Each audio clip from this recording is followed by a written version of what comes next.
요즘 여러분 마음 참 어려우시죠? 신앙생활 하는 분들의 마음이 요즘 편치 않습니다. 방송 매체에서 이단 정명석 JMS에 대한 그 파렴치한 행동을 추적해서 방영이 됐습니다. 또 3.1절에 세종시에서 어떤 사람이 아니 3.1절에 일장기를 내걸었다는데 알고 보니까 그 사람이 목사랍니다. 그래서 사람들이 얼마나 교회 돌팔매질을 하는지 모릅니다. 교회를 비난하는지 몰라요. 여러분, 사람들의 눈에는 이단 교회든 아니든 분별이 안 됩니다. 교회는 그냥 교회인 거예요. 사람들의 눈, 불신자들의 눈에는 사이비 목사든 건강한 목사든 그게 구분이 안 됩니다. 그냥 목사면 목사인 거죠. 그러니 얼마나 비난의 대상이 되고 있는지 몰라요. 그런 아쉬운 마음도 좀 있습니다. 이럴 때 우리 한국교회 연합 단체들이 있지 않나, 거기서 사과문이라도 내면 어떨까? 정말 미안합니다. 그런 이단들이 뿌리 뽑 내리도록 방치한 것, 아무 역할도 하지 못한 것 정말 미안합니다. 이런 내용이라도 발표하면 좋을 텐데 그저 교단마다, 교회마다 자기 교회만 문제 없으면 되고 자기 교회만 부흥되면 된다, 이런 상황이라서 너무 마음이 어렵습니다. 여러분도 마음이 어려우실 것으로 압니다. 여러분, 이런 일련의 상황과 현실을 보면서 회의적인 마음이 듭니다. 정말 주님의 계획은 실현될 수 있으려나? 여러분, 주님의 계획이 뭡니까? 마태복음 4장 말씀을 보면 알 수 있습니다. 여러분, 마태복음 4장 말씀을 보면 마태는 예수님께서 공생애를 시작하시면서 그분이 처음 외친 일성이 무엇인지 우리에게 알려주고 있습니다.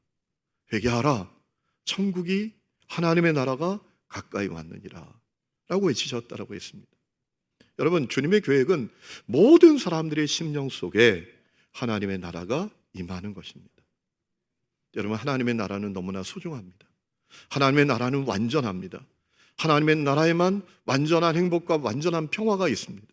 오직 하나님의 나라만 영원합니다. 그래서 모든 사람들이 하나님의 나라를 반드시 얻어야 합니다. 주님의 계획은 모든 사람들의 심령 속에, 가정 속에, 공동체 안에 하나님의 나라가 이루어지는 것이 주님의 계획이에요. 여러분, 그 주님의 계획은 어떻게 이루어지나요? 다른 방법 아닙니다. 주님께서 그 주님의 계획을 이루시는 방법과 전략과 계획은 다름 아닌 사람인 것입니다. 주님의 자녀들이 세상의 소금과 빛으로 자리매김하는 것, 그것이 주님의 그 계획을 이루는 계획이고 전략인 것입니다. 여러분, 예수께서 공생애를 시작하신 다음에 어느 날 산에 오르셨습니다. 그리고 제자들을 가르치셨습니다. 먼저 그들이 받을 복이 무엇인지를 가르쳐 주셨습니다. 8가지 복을 말씀하셨습니다. 심령이 가난한 자는 복이 있나니 천국이 저의 것임이라 라고 시작하셔서 8가지 받을 복에 대해서 말씀하셨어요. 그리고 바로 이어서 성도의 정체성은 무엇인지를 가르쳐 주셨습니다. 주님의 자녀된 우리의 정체성은 과연 뭐냐라는 사실을 분명히 가르쳐 주셨습니다. 여러분, 성도의 정체성은 무엇입니까? 세상의 소금이고 세상의 빛이다 라는 겁니다. 오늘 13절 말씀 다시 한번 보시죠. 너희는 세상의 소금이니 소금이 만일 그 맛을 잃으면 무엇으로 짜게 하리요? 라고 했습니다. 14절에도 너희는 세상의 빛이라 산 위에 있는 동네가 숨겨지지 못할 것이다 라고 했습니다. 우리가 주목해야 될 것은 예수님께서 당신의 자녀들을 세상의 소금, 세상의 빛이라고 하셨다라는 겁니다. 주님은 결코 당신의 자녀들을 교회의 소금, 교회의 빛이라고 말씀하신 적이 없습니다. 이 말씀의 의미는 무엇입니까? 주님께서 모든 사람들의 심령 속에 하나님의 나라가 임하도록 하는 계획과 전략은 사람이었다라는 거예요. 우리가 주님의 소금이 되고 주님의 빛이 되는 것이었다라는 거예요. 여러분, 주님께서는 주님의 자녀들이 세상의 빛, 세상의 소금으로 자리매김하기를 원하고 계십니다. 그래서 전적으로 타락한 사람들이 주님을 향해서 마음을 열고 주님께 돌아오고 주님께 거룩한 손을 들어 영광 돌리며 하나님께 예배하기를 원하고 계십니다. 그렇기 때문에 그 주님의 계획이 정말 이루어질 수 있을까? 이런 절망스러운 마음이 든다라는 거예요. 아니, 회의적인 마음까지 들게 됩니다. 왜냐하면 오늘 주님의 자녀된 우리들의 모습이 참 부끄럽고 참 못나고 참 부족하기 짝이 없구나 라는 마음을 갖게 되기 때문입니다. 사람들이 하나님께 돌아오기보다는 막고 있지 않는가, 사람들의 마음이 하나님을 향하도록 하기보다는 등을 돌리게 만들고 있지 않나, 그런 마음 때문입니다. 여러분 어떻게 생각하시나요? 여러분 미국의 윌로우 크릭 교회를 섬기셨던 그 리스트로벨이라는 목사님이 계십니다. 이분이 원래 기자였다가 목회를 하신 분인데 아주 훌륭한 설교자이십니다. 그분이 교회 안에는 부정적인 의미로 네 부류의 그리스도인들이 있다라고 했습니다. 첫 번째는 어떤 그리스도인이 있는가 하면 정면 충돌형 그리스도인이다라고 했습니다. 다시 말하면 무작정 들이대는 그리스도인이 있다라는 거예요. 길을 가다 보면 스피커를 틀어놓고 만약 쩌렁쩌렁한 그 마이크를 소리로 예수 천당 불신지옥 막 이렇게 외치는 분들이 있잖아요. 여러분 물론 십자가 복음에 대한 확신이 없으면 그렇게 하락을 해도 못할 겁니다. 그들이 십자가 복음의 확신에 대한 확신으로 마음이 뜨거우니까 그렇게 하겠지요. 그런데 그들의 그런 모습은 사람들을 너무 불쾌하게 만들다라는 거죠. 두 번째는 연하장 그리스도인들이 있다라고 했습니다. 사람들의 마음을 살피고 감동 있게 다가가기보다는 진부한 그 연하장 속지의 내용처럼 그저 사람들에게 말하는 사람들이다라는 거예요. 예수 믿으면 구원받아요. 예수 믿으면 천국 가요. 이런 정말 무미건조한 내용만을 반복하는 사람들이 있다라는 거예요. 세 번째는 우월감으로 가득한 그리스도인들이 있다라고 했습니다.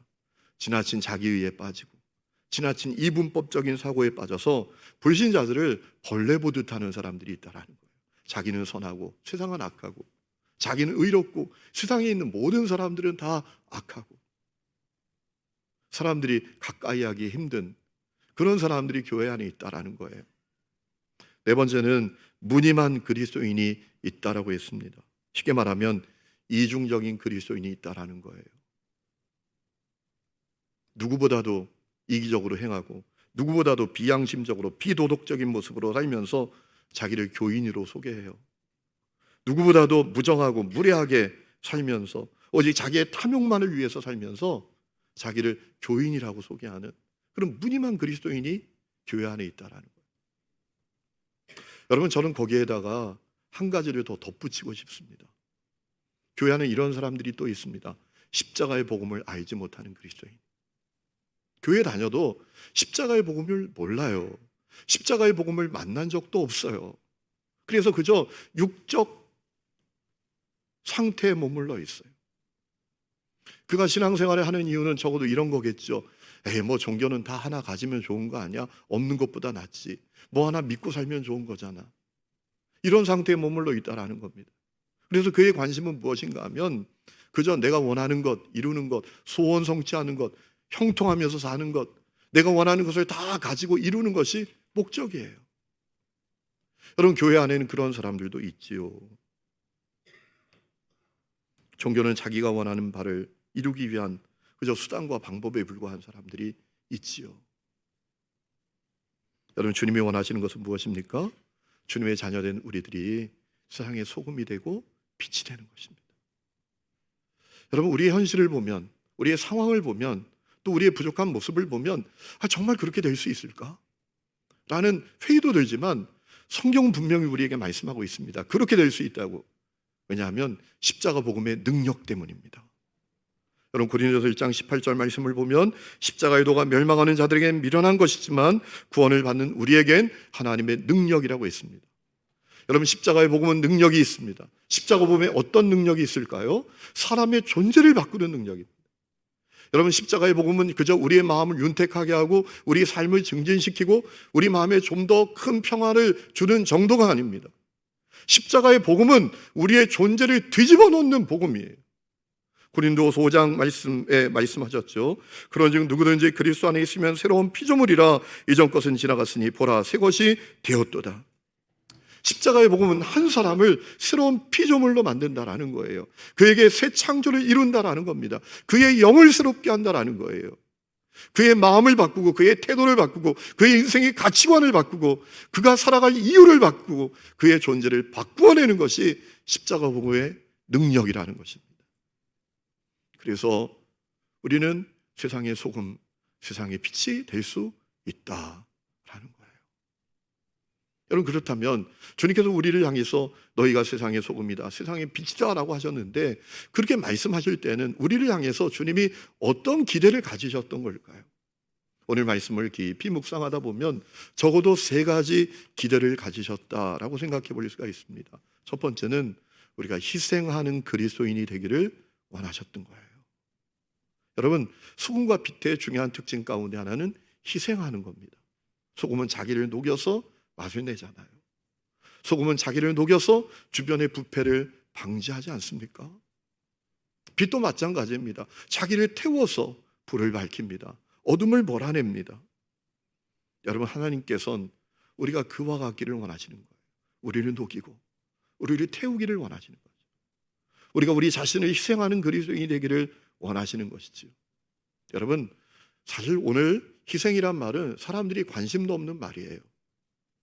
희생이란 말은 사람들에게 외면받는 말이 되었어요. 아마 사전에나 찾을 수 있는 말이 아닐지 모르겠어요. 오늘 우리가 살아가는 세상은 어떤 세상입니까? 그저 쉬운 길, 편안한 길, 나의 이익을 위한 길, 그냥 너 죽고 나 사는 길이 최고다, 그것이 장땡이다 라고 생각하는 세상 아니겠습니까? 그래서 문제는 세상이 점점 더 어두워집니다. 살벌해집니다. 사람들이 다 그렇게 살려고만 하니까 우리가 다 죽게 생겨버린 거예요. 여러분, 그래서 주님께서는 우리를 향해서 너희가 세상의 소금이다, 너희가 세상의 빛이다 라고 말씀하셨던 거예요. 여러분, 사실 우리는 그 길을 몰라서 갈 수 없는 사람이 아닙니다. 왜냐하면 우리 예수님이 그 길을 가셨습니다. 우리 예수님이 희생의 길을 가셨습니다. 그리고 우리가 그 혜택을 누구보다도 듬뿍 받았습니다. 우리 예수님께서 나를 구원하기 위해서 자기를 다 희생하셨어요. 하늘 보좌를 버리셨습니다. 하나님이신 그분이 사람이 되셨습니다. 성육신 하셨습니다. 십자가에 매달린 희생제물이 되셨습니다. 여러분, 죄는 내가 졌는데 죄값은 예수님이 이 십자가에 매달려 희생제물이 되어서 다 치르셨습니다. 그래서 우리가 구원을 받았어요. 주님의 희생을 통해서 우리가 엄청난 혜택을 누리게 되었습니다. 우리가 잘 아는 이사야 53장 5절에 이런 말씀이 있지요. 그가 찔림은 우리의 허물 때문이고 그가 상함은 우리의 죄악 때문이라. 그가 징계를 받음으로 우리는 평화를 누리고 그가 채찍에 맞음으로 우리는 나음을 받았도다 라고 했어요. 여러분, 우리 가운데 어떤 분은 이런 생각을 할 수도 있을지 모르겠습니다. 나도 나름대로 희생 많이 하고 있는데, 아니 여기 와 있는 것도 내가 희생이야. 지금 사람들 다 놀러 가고 다 여행 가고 돈 벌고 그런데 내가 여기 와 있는 것도 내가 희생하는 거라고. 없는 시간 쪼개서 교회 와서 봉사하고 헌금하는 거, 그거 내가 희생하고 있는 거라고. 이렇게 생각하는 분들이 계실지 모르겠어요. 여러분, 잘하시는 겁니다. 하나님 기뻐하시는 겁니다. 그런데 하나님은 우리가 거기에 머무르는 사람이 아니라 더 나아가기를 원하고 계세요. 주님, 우리가 세상의 소금이 되고 세상의 빛이 되기를 원하고 계십니다. 여러분, 희생이라고 하니까 거창하게 생각하실 수 없어요. 거창한 것이 희생이 아닙니다. 대단한 것만이 희생이 아닙니다. 우리가 사람들을 밝은 표정으로 대하는 것, 친절한 말투로 다가가는 것, 도움이 필요한 사람에게 작은 몸짓이지만 도움을 주는 것, 내게 있는 것을 내어주는 것, 상대방의 필요를 살피고 작은 도움이라도 주고 또 어떤 자리나 순서나 기회를 양보하는 것, 그것이 희생 아니겠습니까? 상대방의 그 어떤 아픔이나 문제를 관심 가져주는 것, 여러분, 그것이 희생 아니겠어요? 제가 지난 주간에 대단히 위로를 받았던 적이 있어요. 제가 이게부터 한 16년, 17전 전에 십자인대가 끊어졌던 적이 있습니다. 제가 축구를 좋아해서 축구를 하다가 십자인대가 끊어졌어요. 전방 십자인대가.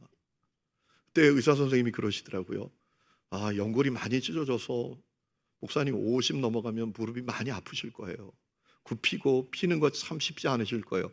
그런데 어떻게 그 의사 선생님이 신통방통해요. 50이 넘으니까 진짜 이렇게 무릎을 구부렸다가 피는데 쉽지 않아요. 한 번은 모임에서 이렇게 책상 다리를 하고 앉아 있다가 일어나는데 너무 좀 힘들게 일어났나 봐요. 그랬더니 옆에 있는 어느 분이 목사님 다리가 안 좋으세요? 다른 사람은 다 관심도 없는데 목사님 다리가 안 좋으세요? 그러는 거예요. 제가 설명을 했죠. 제가요 16년 17년 전에 십자인대가 끊어져서 재건 수술을 받고 재활 치료를 제대로 못하고 연골이 너무 찢어져서 무릎이 이렇게 아프네요. 그랬더니 목사님 힘내세요. 저는 2번이나 끊어졌어요. 그러더라고요. 근데 그분 마음이 얼마나 위로가 되는지 몰라요. 다른 사람은 제가 아픈지 안 아픈지 관심도 없어요. 그런데 다가가서 어디 아픈가요? 이 한마디 말을 해주는 게 얼마나 제 마음에 감동이 되는지 몰랐어요. 그게 희생 아니에요? 희생이 뭐 대단하고 거창한 것만 희생입니까? 따뜻한 말투로 다가가고 따스한 표정으로 다가가고 상대방의 필요에 작은 몸짓으로 응답해주고 관심 가져주고 내게 주어진 기회, 어떤 순서 이걸 먼저 양보해주고 이런 게 희생이죠. 여러분 그것이 하나님께 영광을 돌리게 될 착한 행실, 드러내야 될 착한 행실이라고 하셨잖아요. 누가 빛을 밝혀서 등경 위에 두지 말 아래 두겠느냐라고 하셨잖아요. 높이 들어서 드러나게 하지 않는, 그것이 우리의 각 사람을 향한 주님의 계획이라는 것. 여러분 그러기 위해서 필요한 게 있어요. 긍휼히 여기는 마음이에요. 사람을 불쌍히 여기는 마음. 여러분 우리 예수님께서 왜 이 땅에 성육신 하셨나요? 왜 예수님께서 식사에 겨를도 없이 그렇게 다니시면서 수많은 사람들이 치유해 주셨나요? 마태복음 14장 14절 말씀에 답이 있습니다. 예수께서 사람들을 보시고 불쌍히 여기셨다라고 했어요. 우리 예수님께 불쌍히 여기시는 마음이 있었다고요. 그래서 희생하신 거예요. 여러분 더 중요한 것은 주님 말씀하셨어요. 주님께서 나를 불쌍히 여기셨으니 너도 불쌍히 여기면서 살라고. 마태복음 18장에 보면 1만 달란트 탕감을 받은 사람이 악랄하게 구니까 그에게 뭐라고 말씀하십니까? 내가 너를 불쌍히 여긴 것처럼 너도 너의 동료에게 불쌍히 여겨주는 것이 마땅하지 않냐 라고 하시지 않았어요. 여러분 오늘 여러분에게 불쌍히 여기는 마음이 있습니까? 우리가 살아가면서 우리가 참 부족하고 못나서 다른 사람에게 상처를 주기도 하고 상처를 받기도 하지요. 여러분 상처를 받으면 마음이 쉽지 않잖아요. 그래서 어떤 사람은 평생 울분을 갖고 살기도 하고 마음에 가시돋친 마음을 품고 살기도 하죠. 그런데 가만히 보면 똑같은 상처를 받아도 반응이 다른 것을 볼 수가 있어요. 어떤 사람은 평생 상처 입은 피해자로 살고, 어떤 사람은 상처 입은 복수자로 살고, 어떤 사람은 상처 입은 치유자로 사는 사람이 있습니다.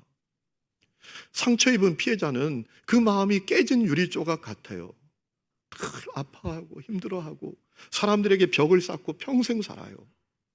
상처 입은 복수자는 또 어떻게 삽니까? 내가 당한 대로 갚아줄 거야, 받은 대로 갚아줄 거야, 이 마음을 가지고 평생 또 그 길을 가죠.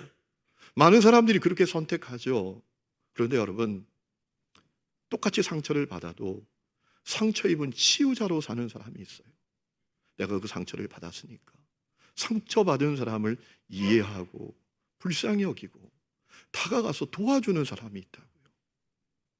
헨리 나우엔이라는 신학자는 그렇게 얘기했어요. 우리 예수님이 상처 입은 치유자이시라고. 예수님이 세상에서 가장 큰 상처를 받으셨잖아요. 오해를 받으세요. 멸시를 받으세요. 천대를 받으세요. 배신을 당하세요. 제자들에게 버림도 받으셨어요. 십자가에 벌거벗겨져 매달려서 처절한 고통을 겪으셨어요. 가장 처절한 상처를 받으셨어요. 그런데 여러분 우리 예수님은 상처 입은 치유자가 되셨어요. 수고하고 무거운 짐진 자들아, 다른 말로 말하면 상처 입은 자들아, 내게로 오라. 내가 너희를 쉬게 하리라 라고 하셨잖아요. 여러분 불쌍히 여기는 마음이 있어야 되는 거죠. 주는 우리가 불쌍히 여기는 마음을 갖고 희생하는 사람이 되기를 원하고 계세요. 두 번째, 주님께서 기대하신 바는 무언가 하면 말과 행동이 일치된 성도가 되기를 원하셨다라는 겁니다. 여러분, 소금과 빛에 중요한 특징이 있습니다. 소금은 어디서나 소금이에요. 무엇과 섞여도 소금입니다. 어디에 들어가도 소금이에요. 빛도 똑같아요. 빛도 어디에 있든지 빛입니다. 집에 있어도 빛이고요, 5층에 있어도 빛이고요, 지하에 있어도 빛입니다. 소금과 빛은 장소에 상관이 없어요. 조건에 상관이 없어요. 항상 소금이에요. 항상 빛입니다. 여러분, 주님께서 당신의 자녀들에게 기대하시는 바가 그거란 말입니다. 여러분, 전적으로 타락한 세상은 둔갑하는 세상입니다. 마약가루, 설탕가루가 소금으로 둔갑하고요, 어둠이 빛으로 둔갑하는 세상이 우리가 살아가는 세상입니다. 그래서 세상이 지옥처럼 변합니다. 혼란스럽습니다. 많은 사람들이 상처를 받기도 합니다. 그래서 사람들은 보고 싶어 합니다.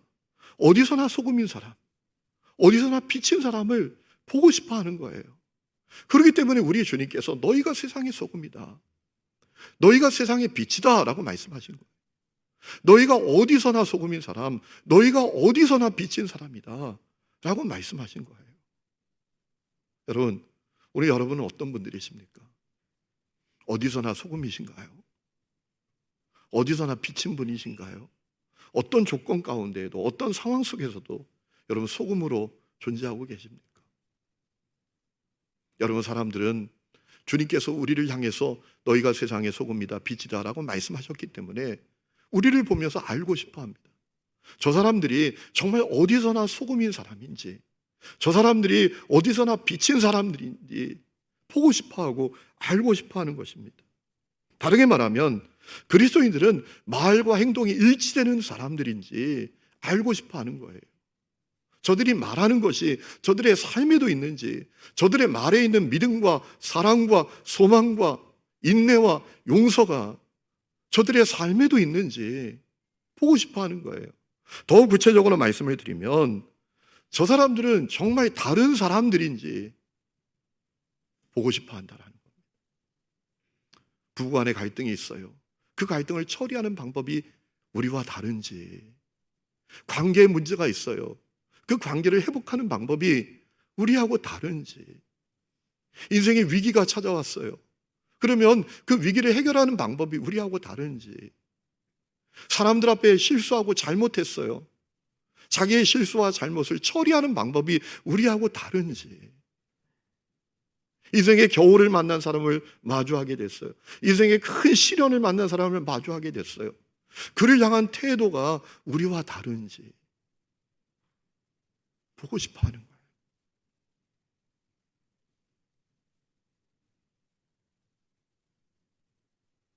다른지를 보고 싶어 하는 거예요. 여러분, 세상에는 마치 자기가 세상의 모든 진리를 다 아는 것처럼 행세하는 사람이 있죠. 이단 교주들이 그렇잖아요. 정명석이 말했죠. 내가 예수라고. 자기가 가장 의롭다라는 거 아니에요. 그들은 그래서 사람들에게도 완전한 진리를 줄 수 있다라고 뻥을 그렇게 치잖아요. 여러분, 그런데 정작 사람들이 기대하는 것은 무엇입니까? 완전한 진리를 기대하는 게 아니에요. 완전한 의인을 기대하는 게 아니에요. 사람들이 원하는 것은 어떤 순간과 어떤 상황 속에서도 진실함과 정직함과 언행일치의 삶을 살아가는 사람들을 보고 싶은 거예요. 우리 예수님도 마찬가지입니다. 우리 예수님께서 그것을 기대하셨어요. 그럼 마태복음 5장 34절에 보면 예수님께서 그런 말씀하셨거든요. 너희들 맹세하지 마. 하늘을 걸고도 맹세하지 말고 땅을 걸고도 맹세하지 마라. 절대로 맹세하지 마라. 여러분, 이 말씀의 의미는 무엇입니까? 맹세가 필요 없는 틀림없는 사람이 되어야 돼라는 거예요. 맹세한다는 게 뭡니까? 맹세를 요구받는다는 게 뭐예요? 믿을 수 없다라는 거예요. 신뢰가 이 사람 안 된다라는 거예요. 믿을 수 있으면 각서를 왜 쓰게 합니까? 맹세하지 말라라는 의미는 어떤 의미가 하면 너희들 맹세가 필요 없는 사람이 되어야 돼, 이 말씀이거든요. 매 순간 진실함으로 정직함으로 언행일체의 삶을 살아가라라는 거예요. 여러분, 하나님이 찾으시는 사람이 그와 같은 사람이에요. 하나님께서 우리에게 소금과 빛이 되라고 하시는 말씀은 우리에게 그것을 기대하시는 거예요. 여러분, 사람들이 오늘 교회에 다니는 사람들을 보면서 혼란스러워하는 이유가 뭡니까? 너무 헷갈리는 거예요.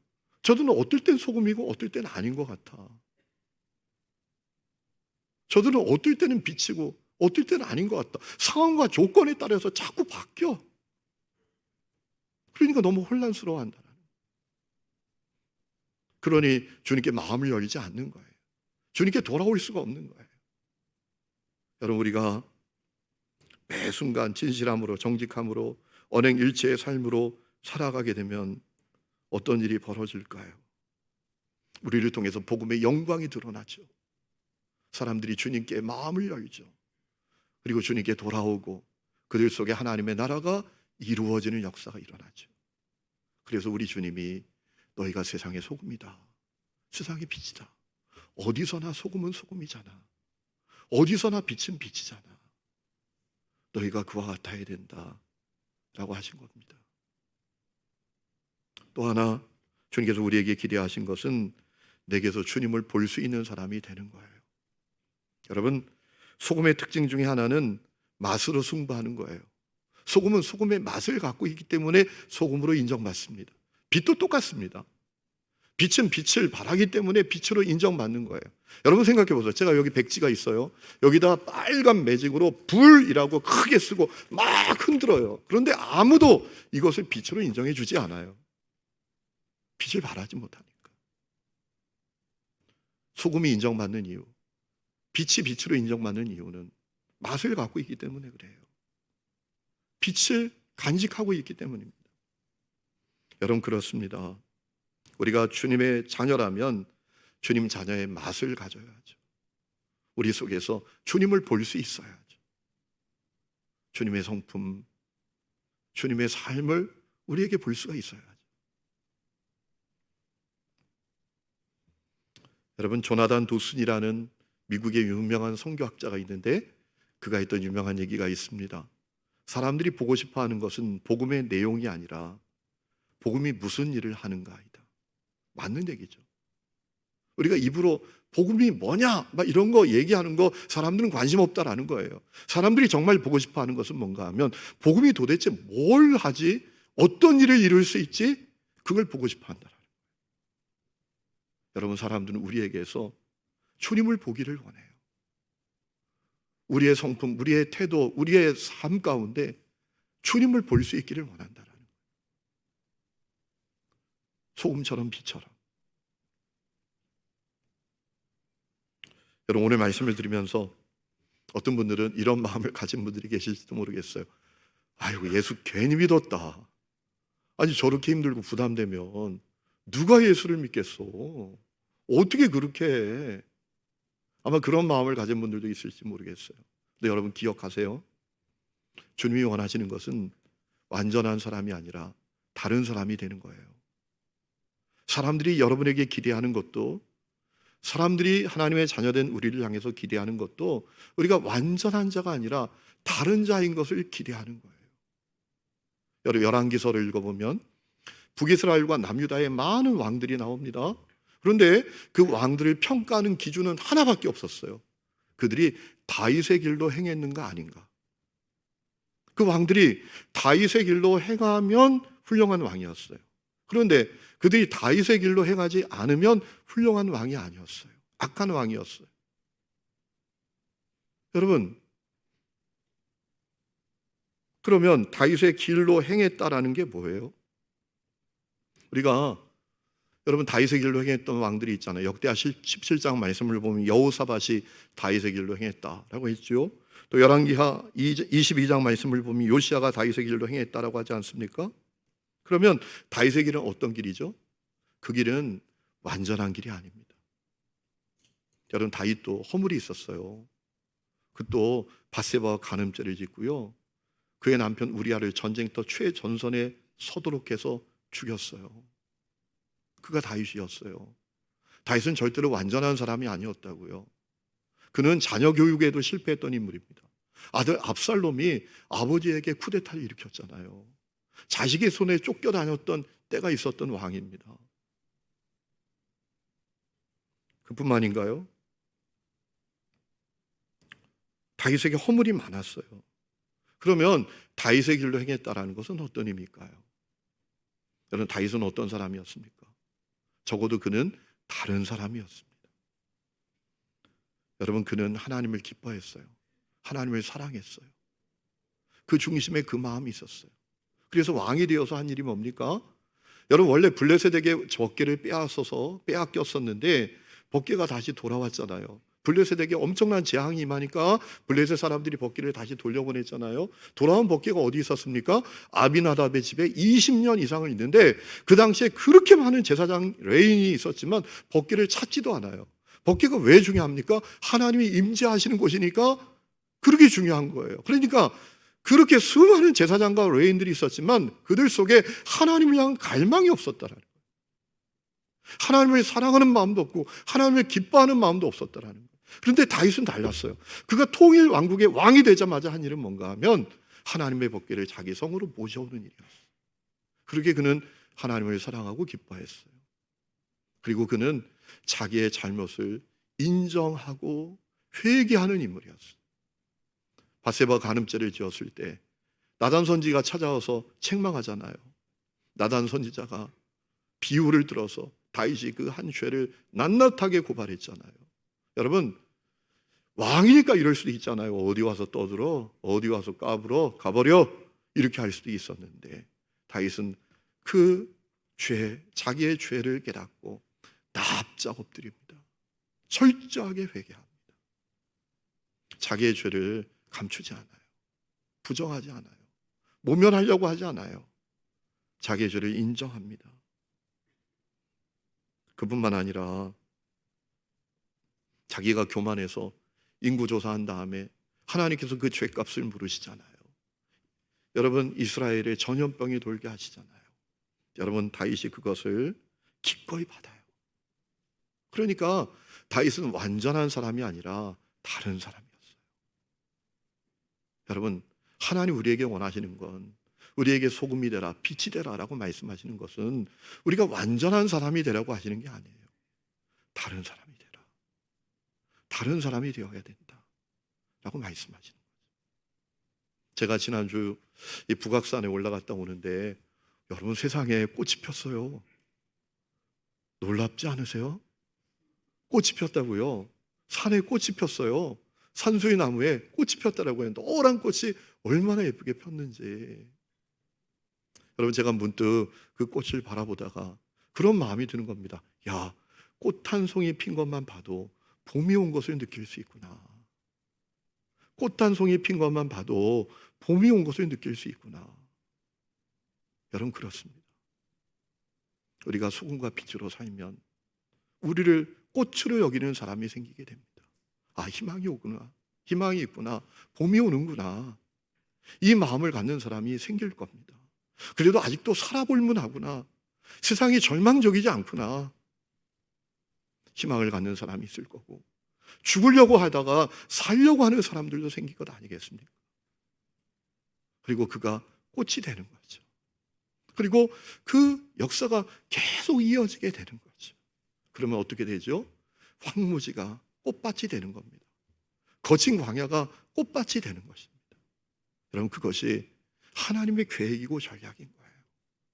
그래도 우리를 향해서 너희가 세상의 소금이다, 너희가 세상의 빛이다 라고 하신 거예요. 여러분도 힘드셨겠지만 저도 한 주간 동안 참 마음이 어려웠어요. 어제 저녁이 아니라 어제 오후에 제 아내가 저에게 카톡을 보냈어요. 여보 큰일 났어요. 큰일 났어요. 무슨 큰일이 났나 읽어봤더니 여러분, 그 요즘 더 글로리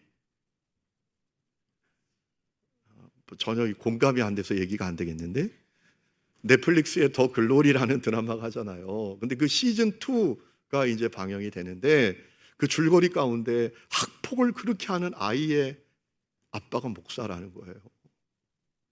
그리고 그 목사가 범죄자라는 거예요. 그렇게 스토리가 진행된다고. 이거 어떻게 하냐고, 큰일 났는데. 이거 사람들이 얼마나 많이 보는 드라마인데. 너무 또 마음이 어렵더라고요.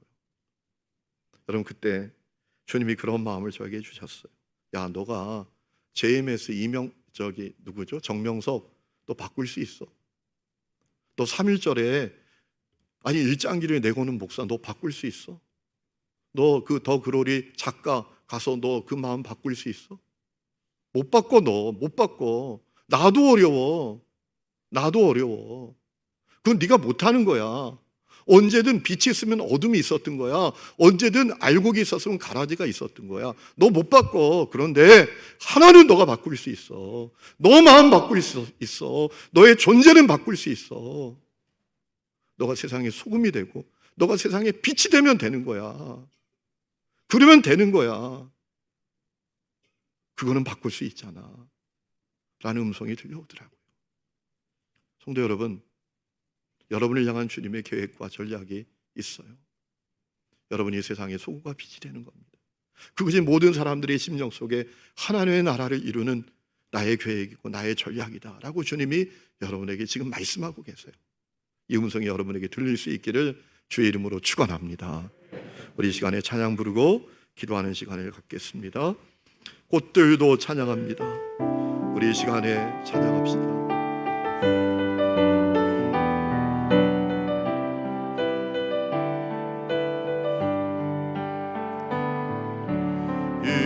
이곳에 생명샘 솟아나 눈물 볼짝 지나갈 때에 너잖아 열매 맺히고 웃음소리 넘쳐나리라. 그날에 하늘이 열리고 너는 이가 보게 되리라. 마침내 꽃들이 피고 영광의 주가 오시리라. 꽃들도 구름도 바람도 맑은 바다도 찬양하라 찬양하라 예수를. 하늘을 돌리며 노래해라 영원한 은혜의 주 은혜의 주 은혜의 주. 우리 다 함께 일어나서 찬양합니다. 이곳에 생명샘 솟아나 눈물 볼짝 지나갈 때에 너잖아 열매 맺히고 웃음소리 넘쳐나리라. 그날에 하늘이 열리고 오는 이가 보게 되리라. 마침내 꽃들이 피고 영광의 주가 오시리라. 꽃들도 구름도 바람도 맑은 바다도 찬양하라 찬양하라 예수를. 하늘을 울리며 노래해라 영원한 은혜의 주 은혜의 주 은혜의 주. 꽃들도 구름도 바람도 맑은 바다도 찬양하라 찬양하라 예수를. 하늘을 울리며 노래해라 영원한 은혜의 주 은혜의 주 은혜의 주. 하나님 아버지, 들에 핀 하나의 꽃을 보고도 봄이 온 것을 느끼고 희망을 갖게 됩니다. 주여, 우리가 소금과 빛이 되어서 누군가에게 꽃이 되게 하여 주옵소서. 절망하고 답답하고 한탄이 절로 나오는 이때에 주여, 너희는 세상의 소금이다, 너희는 세상의 빛이다 라고 말씀하시는 주님 앞에 반응하는 저희들 되게 하여 주시옵소서. 주여, 어디서나 소금과 빛이 되기를 원합니다. 어느 때든지 소금과 빛으로 자리매김하기를 원합니다. 주여, 우리 속에 주님의 모습을 볼 수 있는 소금과 빛이 되게 하여 주시옵소서. 그리하여 황무지 같은 그 땅이 우리로 말미암아 하나님 수많은 꽃들로 피어나고, 아버지 하나님, 모든 사람들의 심령 속에 하나님의 나라가 이루어지는 놀라운 은혜를 허락하여 주시옵소서. 이제는 우리 주 예수 그리스도의 은혜와 하나님 아버지의 놀라운 사랑과 성령의 내주 동행하심이 예배하는 하늘님의 모든 성도들과 그 삶의 모든 부분들 위에 지금부터 영원토록 함께 계시기를 간절히 축원하옵나이다. 아멘.